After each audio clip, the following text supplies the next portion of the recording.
Aku senang melihatmu, Lan, ucap Rio saat mereka berjanji ketemuan di sebuah restoran. Ada apa, Rio? Tanya Lani. Terlihat biasa saja. Aku mau kita segera menikah. Aku tidak mau menunggu lama-lama, Lan. Sesaat Lani menatap Rio. Dia sama sekali tidak bersemangat dengan rencana Rio menikahinya secepatnya. Sementara itu, Rio tetap menatap Lani dengan penuh cinta sambil menggenggam tangan Lani. Ini terlalu buru-buru, Rio. Aku perlu mengenal ibumu dan ayahmu dulu, ucap Lani berusaha mengulur waktu. Bukankah kemarin sudah aku kenalkan? Maksudku untuk lebih dekat. Sebenarnya itu bukan ayah kandungku, Rio berkata agak pelan.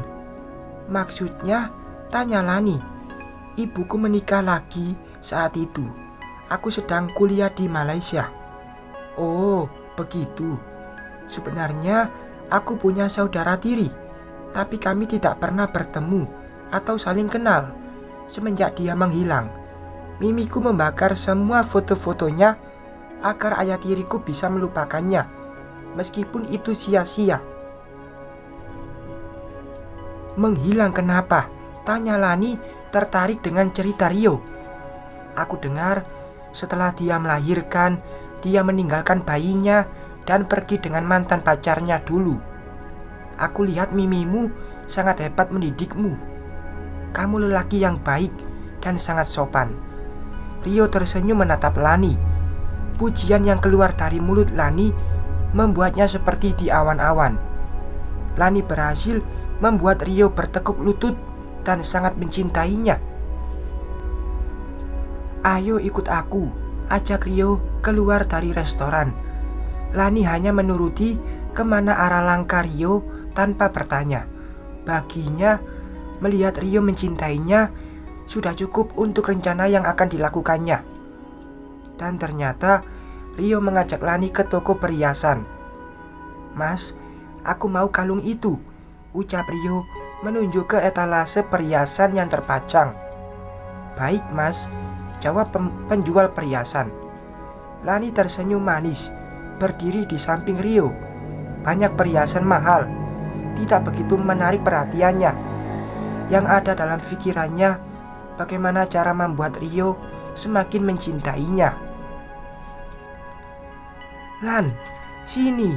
Rio langsung mengalungkan kalung bermata merah ke leher Lani. Lani dengan senyum memikat menuruti kemauan Rio. Cantik sekali, ucap Lani memegang buah kalung yang sudah menghiasi lehernya. Apapun yang kamu pakai pasti terlihat cantik. Rio menatap dalam ke Lani. Lani membalas dengan senyum memikat yang semakin membuat Rio terpesona. Tapi maaf Rio, aku tidak bisa menikah denganmu. Lani membuka kalung di lehernya dan memberikannya ke tangan Rio yang terpaku mendengar ucapan Lani. Kenapa Lan? Tanya Rio seperti mendengar berita buruk. Lupakan aku hanya ingin sendiri. Lani langsung melangkah meninggalkan Rio. Lani, Rio langsung mengejar Lani. Rio, tolong. Jangan ganggu aku lagi. Aku tidak ingin menikah denganmu. Jangan tanya kenapa. Suatu saat kamu akan tahu jawabannya. Setelah berkata, Lani mempercepat langkahnya meninggalkan Rio. Rio terdiam, seakan tidak percaya. Wanita yang sangat dicintainya ingin mengakhiri hubungan. Lani, kamu tidak bisa memutuskan aku seperti ini, teriakan Rio menjadi pusat perhatian pengunjung toko. Lani terus melangkah dan berlalu meninggalkan Rio, kecewa yang teramat dalam. Bof Tante Donna, ibu tiri Luna. Hidupku sudah sangat bahagia. Aku tidak kekurangan uang dan putraku sudah menjadi pengusaha sukses. Dan sebentar lagi aku punya menantu dari kalangan atas. Semua orang akan menundukkan kepala kepadaku dengan hormat. Luna, Luna anakku, di mana kamu nak? Tangisan ayah Luna terdengar hingga ruang tengah, dan ini membuat telingaku sakit.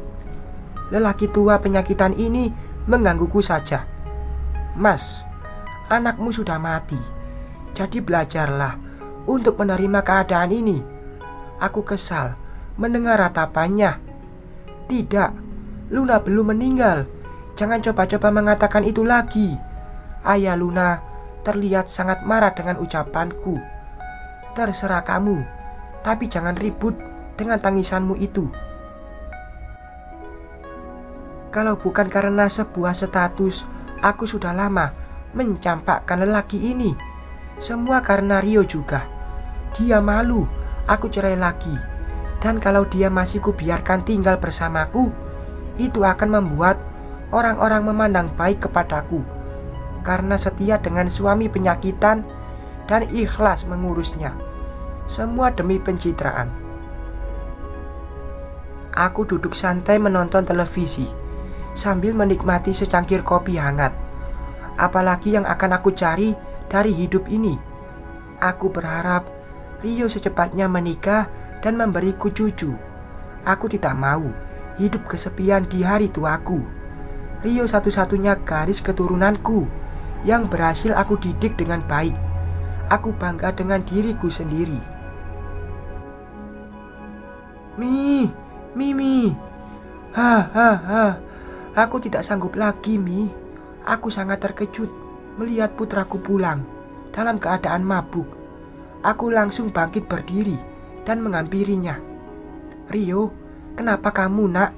Tanyaku, memegang lengan kanan Rio. Mimi, aku tidak sanggup kehilangan Lani. Aku sangat mencintainya. Aku lebih baik mati. Aku ingin mati, Mimi. Aku terpana mendengar perkataan putraku. Ada apa ini? Kenapa dia seperti sangat patah hati? Apakah ada masalah hubungannya dengan Lani? Aku tidak sanggup melihat putraku mabuk. Ini pertama kalinya dia mabuk. Apakah hatinya sedang terluka atau kecewa? Oh tidak, aku tidak sanggup melihatnya. Rio, kamu kenapa nak? Mimi, aku tidak sanggup kehilangan Lani. Aku mencintainya, Mimi. Rasanya sangat perih melihat putraku seperti ini. Hatinya seperti terluka hingga dia memutuskan mabuk. Aku tahu putraku, dia tidak pernah menyentuh minuman alkohol. Mbok, teriakku memanggil pembantuku. Iya nyonya, jawab pembantuku menghampiri. Ambilkan air putih hangat. Iya nyonya, jawab pembantuku dan berlalu ke belakang. Uwe. Rio muntah di kursi. Sepertinya dia minum banyak. Aku tidak menyangka putraku berhati selama ini. Hanya karena seorang perempuan, dia rela mabuk. Sesaat kulihat air mata mengalir di pipi Rio. Apakah hatinya sangat terluka? Aku harus menemui Lani dan minta penjelasan apa yang terjadi sebenarnya. Oh Tuhan, aku tidak sanggup melihat hati putraku terluka. Biarlah aku yang merasakannya. Lani, jangan tinggalin aku. Aku mencintaimu, Lani. Setelah Rio dibaringkan di tempat tidur, aku duduk menatapnya. Dalam tak sadarkan diri, dia terus menyebut nama Lani. Begitu besarkah rasa di hatinya untuk wanita itu? Kenapa kamu selemah ini, nak? Gumamku di hati, meneteskan air mata. Ini pertama kalinya aku menangis melihat keadaan putraku. Sakit sekali. Tante, aku langsung keluar kamar setelah mendengar suara Mila memanggilku. Mila, ada apa? Tanyaku melihatnya duduk dengan muka cemberut. Tante harus menolongku. Aku tidak mau Mas Bayu menceraikanku, ucap Mila dengan linangan air mata. Apa? Bayu akan menceraikanmu? Tanyaku dan duduk di sampingnya. Iya, Tante. Katanya kalau aku tidak mau diceraikan, aku harus terima dia menikah lagi. Aku kesal, Tante. Aku sangat kesal. Mila mengepalkan tangannya dan meluapkan amarah. Tenang, Mila. Kendalikan amarahmu. Aku berusaha membuat Mila tenang. Aku tidak mau cerai. Aku juga tidak mau berpisah dengan Caca. Aku tidak mau Mila seperti orang gila menjerit hingga membuatku muak. Cukup. Cukup, Mila. Aku tidak suka mendengar ocehanmu. Kamu kira kamu saja yang punya masalah hidup. Aku juga sedang pusing. Aku sangat kesal mendengar ocehan Mila. Yang aku pikirkan hanya putraku. Bagaimana caranya aku bisa mencari obat luka hati putraku ini? Oh, jadi Tante sudah tidak peduli lagi denganku. Mentang-mentang sudah banyak duit Tante sekarang. Mila merasa tersinggung dengan ucapanku. Mila, aku juga sedang ada masalah. Aku tidak bisa membantumu kali ini. Aku butuh waktu memikirkan tentang masalahku juga. Suaraku sudah agak lebih datar. Masalahku lebih penting dari masalah Tante.